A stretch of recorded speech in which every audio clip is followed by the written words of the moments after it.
بسم اللہ الرحمن الرحیم التخصص فی الفقہ والابتاء والتحقیق۔ اس کا درس نمبر آج 7 ہے۔ اس میں محترم حضرات ہم تکفیر کے متعلق مرجوع عنہ قول اور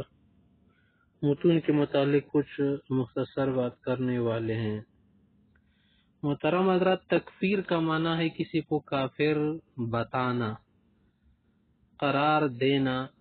قواعد اور اصول کو دیکھتے ہوئے۔ ایک کافر بنانا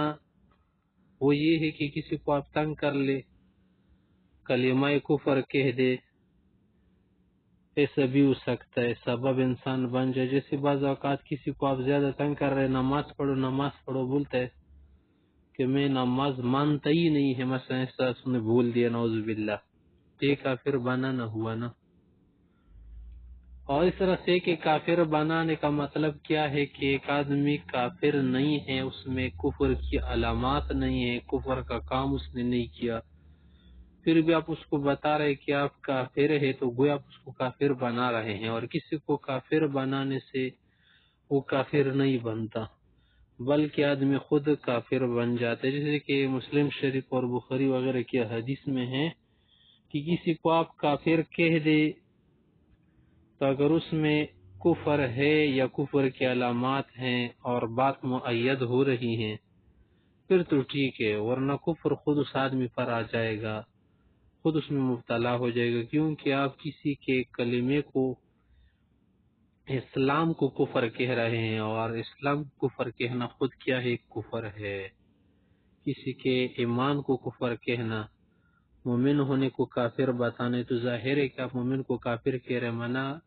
مومن کافر ہے، اور مومن کافر تو نہیں ہوتا۔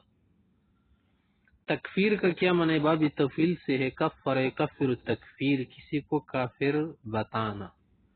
اور علماء کرام کا، ائمہ کا اور مفتیان کرام کا یہی کام ہے کہ وہ صرف کافر بتاتے ہیں، بناتے نہیں ہیں۔ بتانے کا کیا مقصد ہے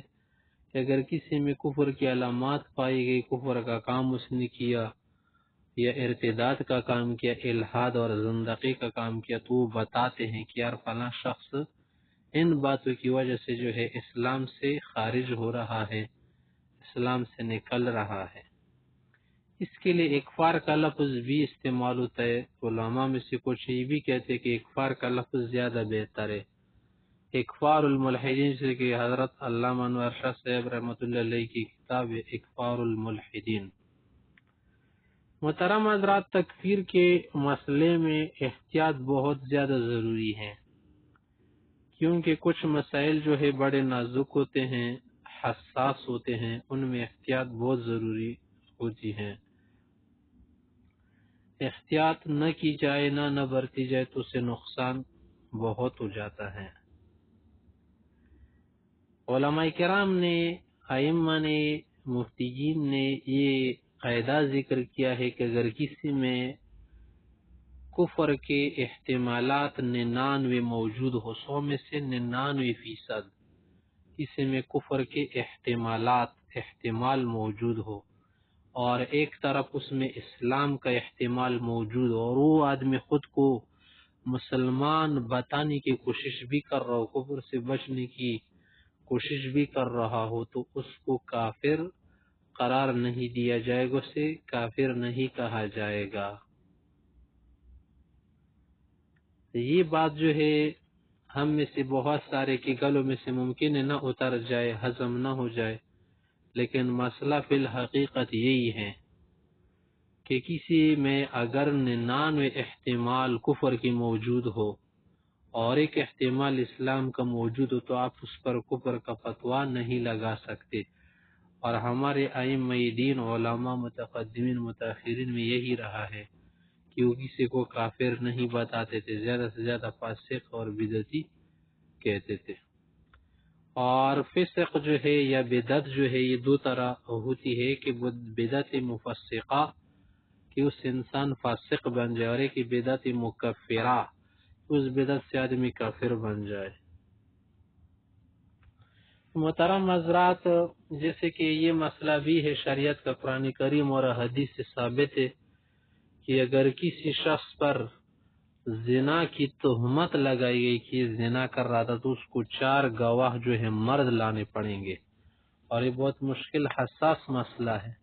کسی کے گلے سے اترنے والا نہیں ہے کہ یہ کیسے ممکن ہے کہ اس کے لیے 4 گواہ تلاش کیجیے اور یہ ہو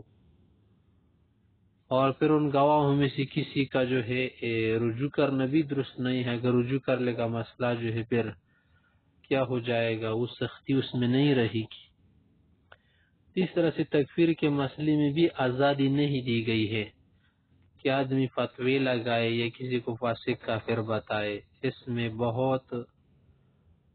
روکتام سے کام لیا گیا ہے۔ اس لیے محترم حضرات، ہر آدمی تو مفتی ہوتا بھی نہیں، اگر ہو بھی تو وہ کفر کے فتوی نہیں لگا سکتا۔ پھر آپ کو یہ سوال ضرور پیدا ہوگا ہمیں کہ دیکھیں یا پر ایک قاعدہ ہے یا مسئلہ ہے، بہت ساری جگہوں پر کتابوں میں ہیں، فتاوی میں ہیں، لیکن اگر اس طرح سے یہ قاعدہ مان لیا جائے پھر تو بہت سارے لوگ جو ہے اسلام کی توہین پر، تحقیر پر، یا اسی طرح سے بہت ساری مقدسات اور چیزوں پر لوگ کیا کریں گے، جرات کریں گے اور پھر جو ہے خود کو بچانے کی کوشش بھی کریں گے، اور احتمالات تو کفر کے اتنے نہیں پائے جا سکتے ہیں، پھر تو اس کو بس مسلمان ہی قرار دیا جائے گا۔ اس طرح سے بہت فائدہ اٹھائیں گے اس کا۔ ایسا نہیں ہے، پھر اس کے لیے ایک اور بھی بات ہے نا کہ اگر ایک آدمی ہے وہ خود اپنے کفر کو برملا کر رہا ہو، برملا کر کے پھر رہا ہو اور اس طرح کی چیزوں پر جرأت کر رہا ہو تو پھر اس کے لیے الگ قاعدے جو ہے متوجہ ہو جاتے ہیں۔ یہ تو مفتی کے لیے ایک احتیاط ہے، مسلمانوں کے لیے ایک احتیاط ہے کہ ایک آدمی خود کو بچانے کے باوجود اگر آپ اس کو بچا نہیں رہے ہیں اور آپ اس کو کافر کہہ رہے، وہ خود کو بچا رہے، کہہ رہے کہ میں مسلمان ہوں، کلمہ بھی پڑھ رہے اور احتمال بھی موجود ہے، تو پھر جو ہے ظن خیر سے کام لیا جائے گا اس میں۔ آگے دوسری بات کیا ہے محترم حضرات، ہمارے علماء کرام نے، ائمہ فقہ نے جو اقوال ذکر کیا، ہمارے جو امام ہیں امام ابو حنیفہ رحمہ اللہ، اس کے صاحبین، شاگرد اور بعد کی متأخرین طرح سے دیگر ائمہ ثلاثہ، شوافی وغیرہ، ہم اپنے مذہب اور فقہ کے اعتبار سے بات کر رہے ہیں نا، تو ہمارے ائمہ کے کچھ اقوال تھے، ان میں سے کچھ اقوال سے رجوع کر لیا گیا بعد میں، تو امام کے اس قول کو لیا جائے گا جو مرجوع الیہ ہو۔ ایک ہوتا ہے مرجوع عنہ جس سے رجوع کیا جائے، جسے منسوخ ہوتا ہے، اور ایک مرجوع الیہ جسے ناسخ ہوتا ہے۔ تو جس قول سے امام رجوع کر لے اس کو چھوڑ دیا جائے گا، اس پر عمل نہیں کیا جائے گا، وہ معمول بھی ہی نہیں رہے گا، اور جس قول کی طرف رجوع کر لے وہ معمول بھی ہی رہے گا، مفتبی ہی رہے گا، مفتبی ہی رہے گا، وہ قول اسی پر فتویٰ دیا جائے گا، اسی پر عمل کیا جائے گا۔ اور ائمہ نے بعض اوقات جو ہے زندگی کے آخری لمحات میں جو ہے رجوع کیا ہے کچھ اقوال سے، تو انہیں اقوال کو لیا جائے گا۔ آگے یہ بات ہے کہ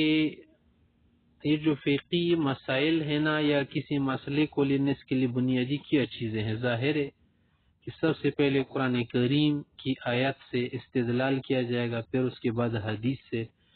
لیکن استدلال کا یہ مقصد نہیں کہ ہم استدلال کریں، مانا ہم لیں گے،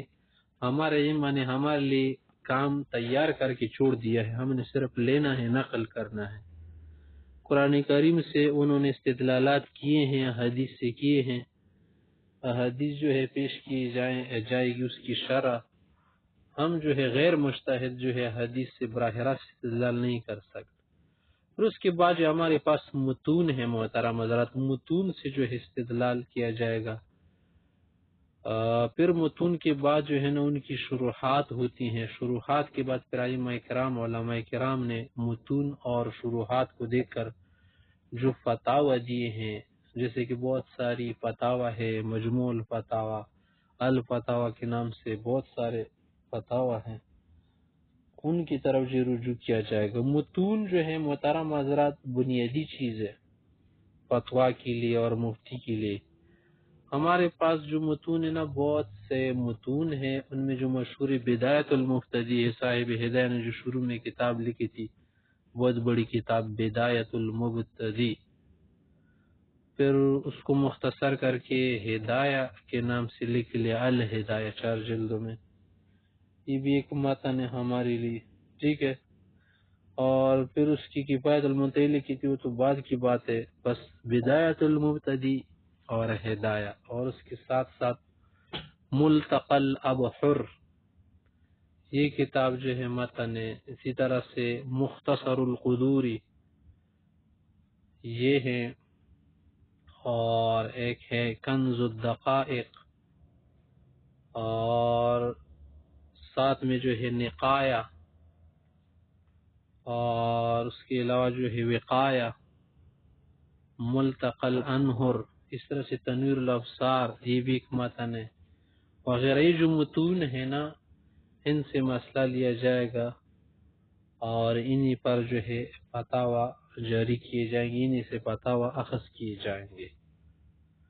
اور بھی متون ہیں کچھ، یہ جو ہے ہمارے مشہور متون ہیں، اسی کی طرف جو ہے علماء مفاتی حضرات کیا کرتے ہیں، رجوع کرتے ہیں۔